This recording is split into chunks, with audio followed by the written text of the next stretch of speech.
Bonjour à tous et toutes et bienvenue dans cet épisode pilote de ma nouvelle émission, Le Serial. Même si je parle majoritairement de films sur cette chaîne, je regarde encore plus de séries. Genre vraiment, beaucoup, trop. J'avais donc envie de consacrer une émission entière à ces œuvres qui nous prennent tant de temps juste pour savoir si notre personnage préféré meurt ou pas. Le but de l'émission sera simple, je parlerai d'une série, terminée de préférence pour avoir une vue globale, au travers d'un épisode au hasard dans la série que je juge représentatif ou intéressant à analyser. Pour ce pilote, j'ai donc choisi un sujet simple, pas trop dur à analyser, un format court, et on commence déjà dans un domaine particulier des séries, les séries d'animation. Et même que c'était il y a bien longtemps, dans une galaxie lointaine, très lointaine.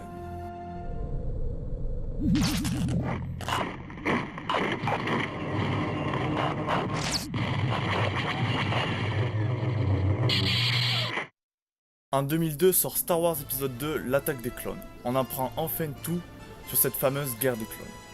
You fought in the Clone Wars? Mais George Lucas ne souhaite pas plus développer cette guerre dans l'épisode 3. L'épisode 3 ne montrera que la fin du conflit finalement. Il se tourne alors vers la télévision. Il emploie donc les services de Genndy Tartakovsky, créateur de la série d'animation à succès Le Laboratoire de Dexter, aujourd'hui plus connu pour être le réalisateur de la série de films Hôtel Transylvanie. Mais aussi Henry Gilroy, scénariste assez important dans le milieu de la série d'animation, à l'origine de nombreuses histoires d'un tas de dessins animés Marvel. Arrive alors en 2003 sur nos écrans, Clone Wars. Découpé en 25 chapitres sur 3 saisons, Clone Wars nous raconte donc plusieurs aventures au sein de la guerre des clones. La série ne possède pas vraiment de grosses révélations, donc je vais parler de tout ici. Spoiler.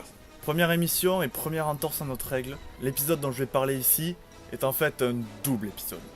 Le chapitre 12 et 13 de la saison 2. Ce double épisode suit alors Mace Windu durant la bataille de Dantooine, la future ancienne fausse base rebelle. Dantooine. Le combat bat son plein quand les séparatistes déploient une nouvelle arme à la puissance dévastatrice. Cette arme déclenche des ondes sismiques qui déciment les forces de la République. Windu est mis en déroute et perd son sabre laser durant la bataille.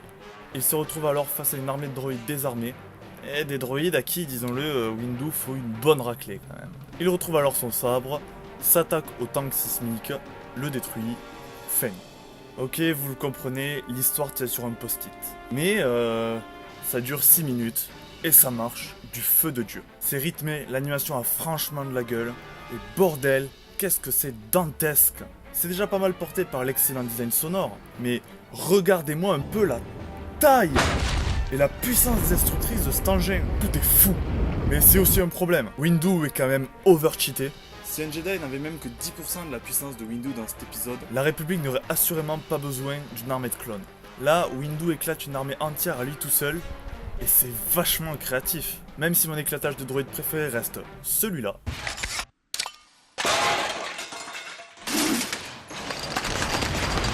Pour finir, la musique reprend l'esprit des thèmes de John Williams, sans pour autant les copier, ce qui est très bien, et la musique est bonne.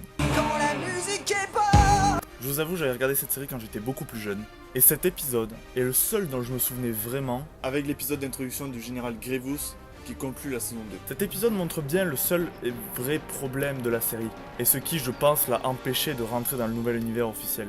C'est la démesure. Bordel, tout est démesuré dans cette série. Regardez-moi ce nombre improbable de vaisseaux. Mais si vous passez au-delà de ça, et que vous appréciez le style de dessin, Clone Wars est une excellente mini-série. Avec une histoire intéressante sans pour autant réinventer Star Wars, et des idées vraiment bonnes à la limite du génie. C'est terminé pour ce premier épisode de ma nouvelle émission. J'aimerais vraiment avoir des retours parce que c'était vraiment un épisode test en fait. Et je n'ai qu'une chose à dire pour conclure. Bien joué les bleus. On est les champions.